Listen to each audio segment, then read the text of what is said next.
com dignidade e independência,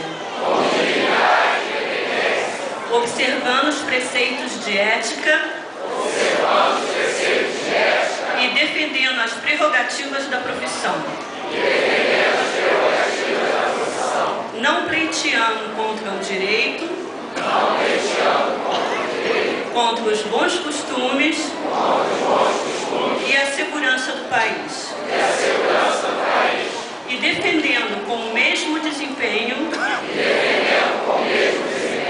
humildes e poderosos.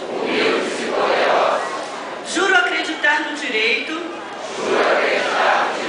como a melhor forma para a convivência humana, prometendo ainda fazer da justiça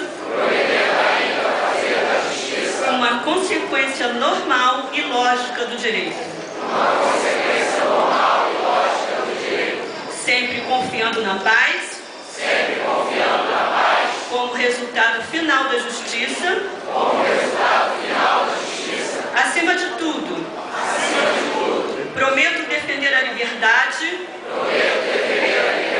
pois sem ela não há direito que sobreviva, muito menos justiça, e nunca haverá paz. Assim prometo.